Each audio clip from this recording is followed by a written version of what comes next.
Tennessee Waltz. This is a fun one. Really, older tune from like the 40s or so.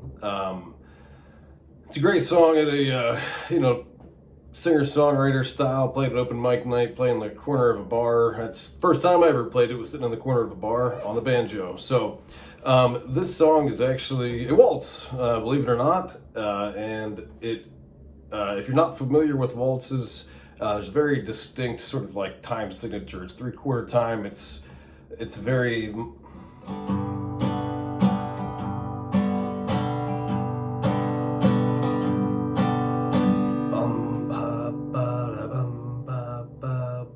so when you're playing this along and you're doing the melody picking that I have written out in the tab, you kind of want to have that backbeat going, that waltz rhythm. So that said, let's dive into the tab. It's really straightforward. Like kind of the style that I like to teach is playing the melody off of chord positions. So there aren't a lot of chords in this. You have a G, you have a C, you have a D7, you have a B7, and that's really about it. So let's jump in. We're starting off on the G. So please follow the tab. It's in the comments if you don't have it open. It's all free to you. Tabs and lessons, tip jar if you feel so inclined, but that's not what's important. What's important is picking some better tunes. So we're starting in the G position. We're just following the melody, starting off. I just kind of do like a backwards pick, roll, slide, whatever you want to call it. I was dancing.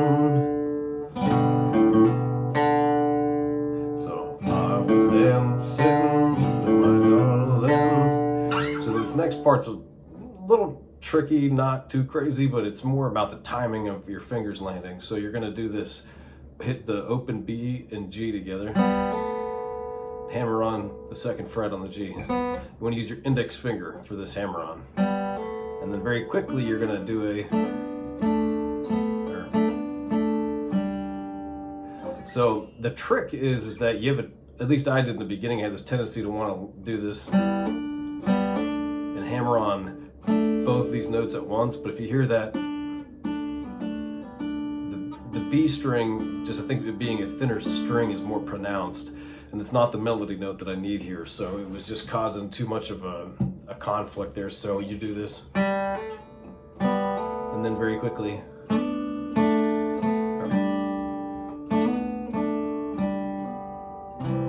into your C. So real quickly again, that's follow the tab, the two open strings, and the hammer on at the G.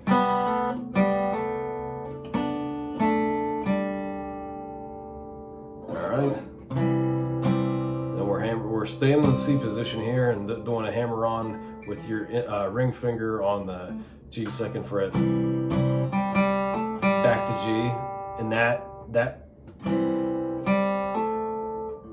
with the G chord again, but you're hitting the G string for the melody. So change your hand to the G, and then you're gonna do a hammer on, bring your middle finger down. If you play your G this way, if you play it this way, bring this from the second fret where it sits normally, you're going to drop it down a string while holding the rest of the position. So, sorry. If I can play the right notes here, geez. So that's...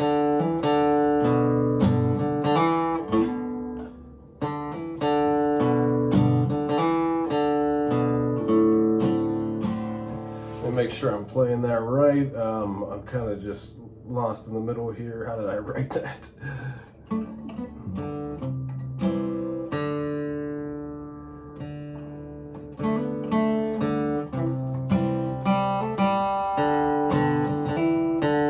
That's it.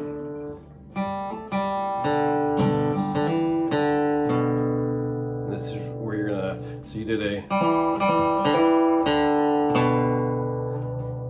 B, then you're an open A. This is your D7. So you're gonna hit your open A and let it ring, and then you're gonna do the rest of the strum on the lower strings. Then you're gonna bring your thumb up over, and you're gonna fret the second fret and do an F sharp. So it'll go from A to F sharp. All right, so that real quick, you know, phrasing there, let's go from the top.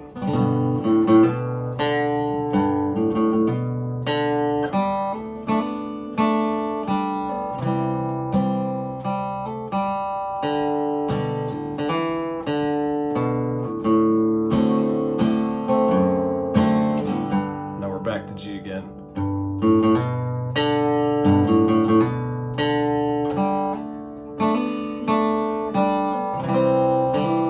This part's a little different. Before we did the, so now you're doing the, you're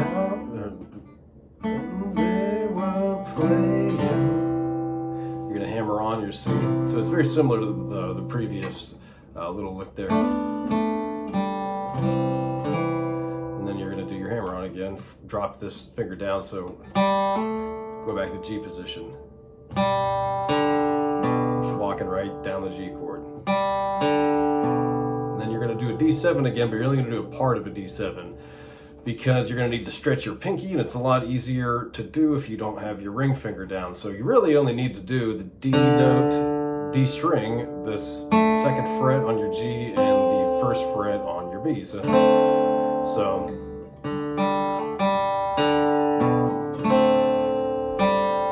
2 to open. Then you're going to reach your pinky and go to 4 on the D string, it's an F sharp.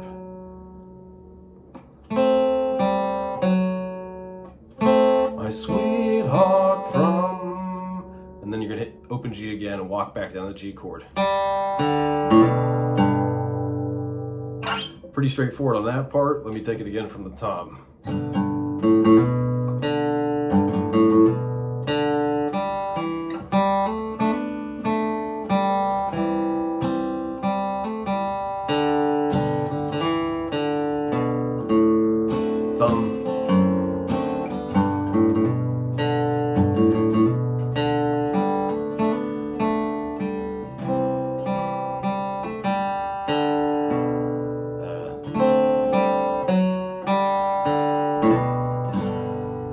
So a lot of this song is really similar, so that's why I'm kind of getting confused.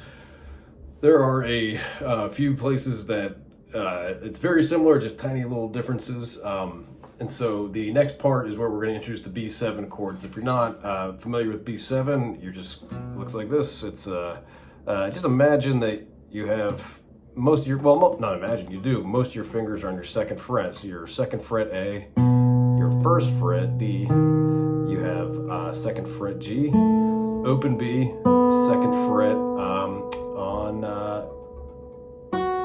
the E. That's your B7. But we're gonna walk into this refrain off the G, so real straightforward.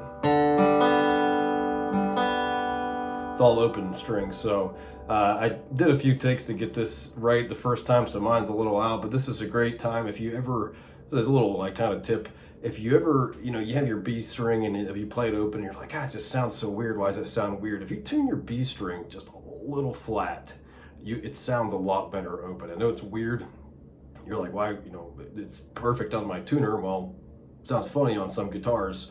I have an older guitar, I get that kind of like twanginess, so I usually tune mine down, it's just barely flat, and it'll sound a lot better. And this is one of those songs because you're playing a lot of open notes. So we're going G, and then we're going to go to the B7. I just strummed the whole, so the note that you need is actually right here for the melody, but I just kind of brush through the whole chord. Then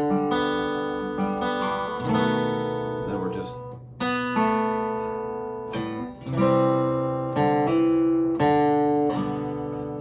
we just went from G, remember the night in the Tennessee Waltz. So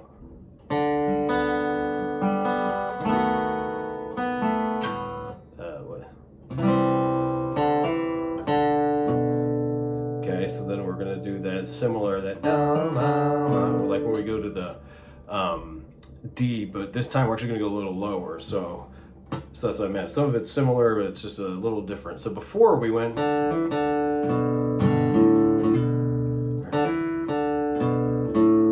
Now we're gonna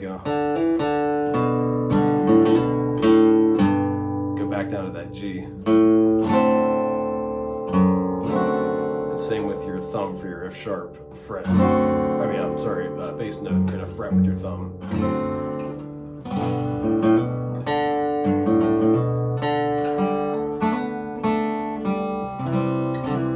That's the same as we did before.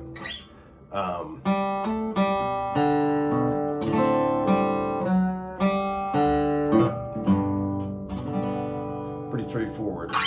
So that same partial D7. So two types that you're playing here. You're playing the full chord with your ring finger down and your thumb fretted, but then you're also at that one point doing. It's moved so fast through that you really only need that, because what makes it the 7 is when you're taking this D note down to the C. So we're articulating that with just that partial chord.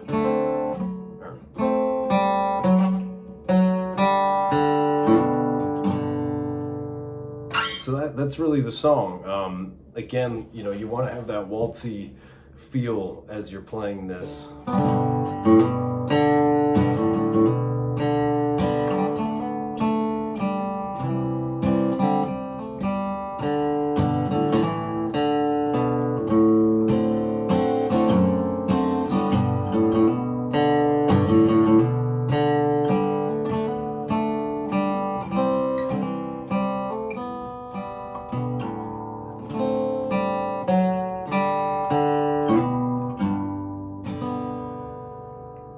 So there it is. Always appreciative of feedback, how I can make the videos better, and how I make them more accessible. So sorry I've been away. I had Halloween celebrating with the kids and all that fun stuff, family in, my birthday, my anniversary, my wife's birthday, and then we all got sick. So trying to keep these lessons coming to y'all. So until next time, thanks.